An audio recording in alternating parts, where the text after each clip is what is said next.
क्या आपको भी लगता है कि किचन की डीप क्लीनिंग एक बहुत ही बड़ा टास्क है? क्या आप भी इसे करने में बहुत ही ज़्यादा हिचकिचाते हैं?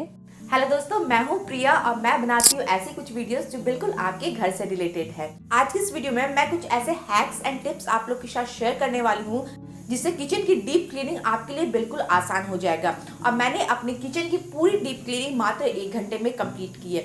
कैसे किया ये जानने के लिए आप ये वीडियो पूरा जरूर देखिए। चलिए आज का ये बहुत ही इंटरेस्टिंग वीडियो हम स्टार्ट करते हैं। Let's start.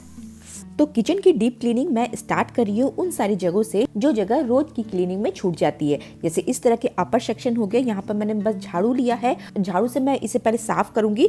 अगर आपके अपर पोर्शन में बहुत ज्यादा चिकनाई वगैरह जम गई है तो आप वहाँ पर किसी भी तरह का डिश वॉश डाल के उसे 10 मिनट के लिए एज इट इज छोड़ दें और उसके बाद स्क्रबर की हेल्प से आप वहाँ पर साफ कर सकते हैं। यहाँ पर बहुत ज्यादा चिकनाई नहीं थी तो मुझे ये काम करने की यहाँ पर जरूरत नहीं पड़ी। अब मैं आ गई हूँ अपनी चिमनी के एरिया में। आप यहाँ पर देख सकते हैं कि बहुत ज़्यादा चिकनाई है और तेल वगैरह पूरे चिमनी में लग चुका है। तो ये वाला पोर्शन जहाँ पर तेल जमा होता है उसे मैं बाहर निकाल लूँगी और ये वाला जो चिमनी का पोर्शन होता है तो सिंपल से हाथ में मैं एक पुराना सॉक्स को पहन लूँगी और इसमें डाल लूँगी थोड़ा सा डिश वॉश और बस हाथों से इसे रब करूँगी। तो चिमनी को साफ करने का प्रोसेस यहाँ पर काफ़ी ज़्यादा इजी और सिंपल हो जाता है। आप देख सकते हैं कि सारी गंदगी मेरे हाथों में यानी मोजे पे लग रही है और मेरा चिमनी मिनटों में साफ हो जाएगा। मैं अपने किचन की डीप क्लीनिंग में कुछ ऐसे हैक्स को जरूरी फॉलो करती हूँ जो मेरे काम को बहुत ज़्यादा आसान कर देते हैं। अब एक साफ कपड़े से पूरी चिमनी को अच्छी तरह से वाइप आउट कर लेंगे तो चिमनी मेरा बिल्कुल चमचमाता नजर आएगा। अब ये वाला चीज, ये जो स्लैब में तेल जमा होती है, मैं आप लोग को सजेस्ट करूंगी इसे एज इट इज डस्टबिन में ना डालें। इस पे बहुत ज्यादा चिकनाई रहती है तो आपका काम काफी ज्यादा बढ़ जाएगा। मैं इसे इस तरह के पॉलिथीन में डाल दूंगी और वैसे ही मैं इसे डस्टबिन में डालूंगी। अगर आप इसे डायरेक्ट डालेंगे, जिस भी जगह पे आप इसे डालेंगे तो वहाँ पर काफ़ी ज़्यादा चिकनाई हो जाएगी। अब क्या करेंगे, इसमें मैं थोड़ा सा गर्म पानी को यानी हॉट वाटर को डाल रही हूँ ताकि सारी चिकनाई आराम से बाहर निकल जाए। एक बार ये प्रोसेस करेंगे उसके बाद मैं इसमें डाल रही हूँ बेकिंग सोडा और विनेगर। विनेगर डालते ही यहाँ पर एक जबरदस्त रिएक्शन करेगा जो सारी चिकनाई को मिनटों में ही गायब कर देगा। आप देख सकते हैं कि सारी चिकनाई ऊपर आ चुकी है और अब मैं एक स्क्रबर में थोड़ा सा डिश वॉश डाल के इसे अच्छी तरह से क्लीन कर लूँगी। तो ये देखिए पूरी अच्छी तरह से ये साफ हो चुका है और इसे लगा दूँगी अपनी जगह पे। हमारे किचन में जो बड़े बड़े कैबिनेट्स होते हैं जहाँ पर हमारे हाथ नहीं पहुँचते तो हम क्या करते हैं कि एक टेबल लगाते हैं, चेयर लगाते हैं, ऊपर चढ़ते हैं और फिर एक कपड़े से हम सारी चीज़ों को साफ करते हैं। ये तो है पुराना और बोरिंग तरीका। मेरा तरीका ये है कि मैं यहाँ पर एक वाइपर को लेती हूँ, इस तरह का वाइपर, और इसमें मैं एक टॉवल लगा दूंगी। टॉवल में मैंने थोड़ा सा डिश वॉश को डाल के रखा है और इससे मैं सारे कैबिनेट्स को इजीली खड़े खड़े ही साफ कर लूंगी। जब आप अपने क्लीनिंग के प्रोसेस को इस तरह से मजेदार बनाते हैं तो आपको मजा भी आता है और क्लीनिंग का प्रोसेस इजी होने के साथ साथ कम समय में भी निपट जाता है। तो कैबिनेट आपका कितना भी ऊंचा हो, आप इस तरह से अपने सारे कैबिनेट्स को अच्छी तरह से क्लीन अप कर सकते हैं। मैंने यहाँ पर एक बार डिश वॉश लिया था और एक बार सूखे कपड़े से इसे अच्छी तरह से क्लीन कर लिया है। नाउ किचन की डीप क्लीनिंग में जो हार्ड पोर्शन होते हैं सबसे पहले मैं उन्हें क्लीन करना पसंद करती हूँ। जैसे इस तरह के ग्रिल हो गया। अगर आपका गैस चूल्हा यानी गैस स्टोव अगर इस तरह के ग्रिल के पास है तो आपको डेफिनेटली वहाँ पर बहुत ज़्यादा चिकनाई देखने को मिलती होगी।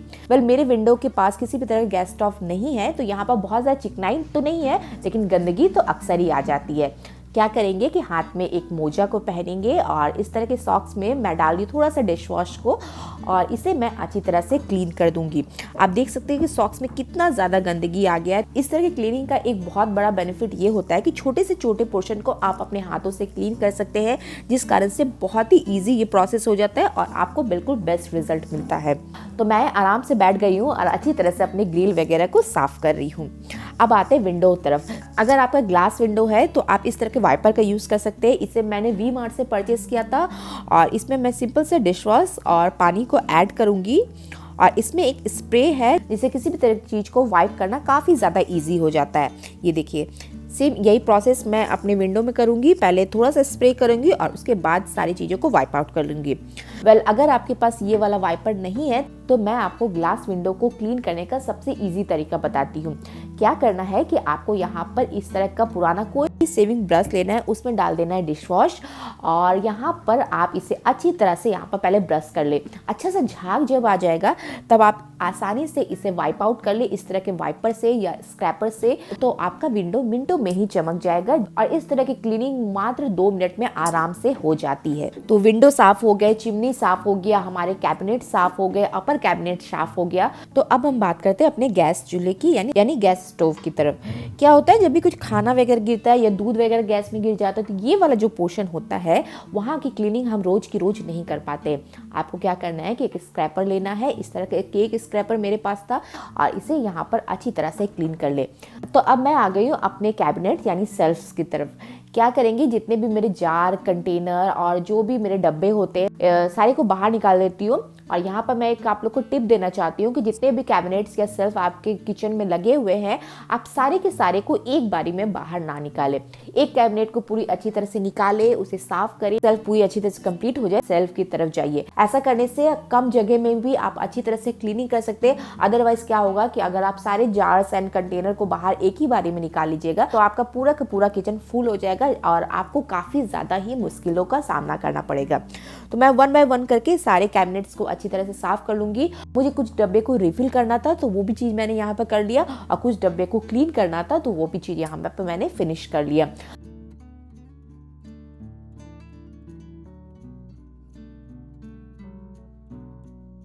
अब मैं अपने डिश वॉश एंड स्क्रबर को जिसमें रखती हूँ उसे भी अच्छी तरह से क्लीन कर लूंगी। अब मैं आपको बताती हूँ कि आप अपने काउंटर टॉप को किस तरह से ऑर्गेनाइज कर सकते हैं, किस तरह से डेकोरेट कर सकते हैं और आपको अपने काउंटर टॉप में कौन कौन सी चीज रखनी चाहिए। तो सबसे पहले काउंटर टॉप मतलब यहाँ पर काफी ज्यादा गंदा हो गया था तो सारी चीजों को मैं अच्छी तरह से क्लीन कर लूंगी। तो मैं अपने कप वगैरह को रखने के लिए इस तरह का ऑर्गेनाइजर का यूज़ करती हूँ। ये कप सेट का जो ऑर्गेनाइजर आता है, क्या होता है कि हमारे कॉर्नर का यूज़ हम अपने किचन में बहुत ही कम करते हैं, अब जिस कारण से बहुत सारा स्पेस हमारा वेस्ट हो जाता है। अब आते हैं कि जो चीज़ हमारे काउंटर टॉप पे ज़रूरत होती है जैसे तेल हो गया, कुछ मसाले हो गए, उन सारी चीज़ों को रखने के लिए मैं इस तरह के एक ऑर्गेनाइज़र का यूज़ करती हूँ और ये वाला ऑर्गेनाइज़र मैं बहुत दिनों से यूज़ कर रही हूँ। आप चाहे तो नमक हल्दी को भी रख सकते हैं। तो जो चीज़ आपको फ्रिक्वेंट यूज़ अपने किचन पे पड़ता है उसे आप अपने काउंटर टॉप पे ज़रूरी रखिए ताकि आपका बहुत सारा समय यूं ही बच जाए। तो इसे मैं ठीक अपने गैस स्टोव के बगल में स्टोर करती हूँ। अब आता है कुछ अप्लायंसेस की तरफ। जब आप अपने अप्लायंसेस को अपने काउंटर टॉप पे रखते हैं तो ध्यान रखिए कि आप उन्हें अच्छी तरह से ऑर्गेनाइज करके रखिए। अगर आपके इसके तार यानी इसके जो वायर होते हैं एज इट इज रख दीजिएगा तो ये काफी ज्यादा विजुअल डिक्लटर आपको पैदा करेगा। क्या करना है कि एक क्लचर को ले लेना है, आप अपने बालों का कोई भी क्लचर यहाँ पे ले सकते हैं और इनके वायर को अच्छी तरह से यहाँ रैप करके इसे लगा दे। देखिए कम स्पेस में आप अपने किचन को बहुत ही अच्छी तरह से ऑर्गेनाइज कर सकते हैं। वेल मेंटेन आपका किचन नजर आएगा। अब मैं यहाँ पर एक पॉट में इस तरह के मनी प्लांट को अपने किचन में रखना पसंद करती हूँ। जितना आप अपने किचन को सजा के रखिएगा, मैं अपने किचन को बहुत ही अच्छी तरह से सजा के अपने DIY से सजा के रखती हूँ। ये सारे DIY जो आप देख रहे हैं इसे मैंने खुद ही बनाया है, क्योंकि क्या होता है ना कि हम लेडीज अपना बहुत सारा समय अपने किचन को देते हैं। अगर हम किचन को डेकोरेट करके ना रखें तो हमें वहाँ पर काफी ज्यादा बोरियत फील होता है। मेरा कुछ ऐसा मानना है कि जिस जगह पे आप रहिए आप उस जगह को सजा के रखिए, इसलिए मैं अपने किचन को काफ़ी ज़्यादा डेकोरेट करके रखती हूँ। वेल किचन काउंटर टॉप तो अच्छी तरह से ऑर्गेनाइज हो गया, बट हमारे किचन में अब भी ऐसी कुछ जगह है जहाँ की क्लीनिंग डीप क्लीनिंग में करना काफ़ी ज़्यादा जरूरी है। जैसे इस तरह के स्विच बोर्ड हो गए, अगर मैं इसे पुराने तरीके से साफ करने बैठूंगी तो कम से कम 1 घंटा मेरा इसे ही साफ करने में निकल जाएगा। नया तरीका ये है कि आप यहाँ पर इस तरह किसी भी तरह नेल पेंट रिमूवर का आप एक टिश्यू को ले लें और इसे आप अपने स्विच बोर्ड को बहुत ही मिनटों में बहुत ही डीप क्लीनिंग कर सकते हैं।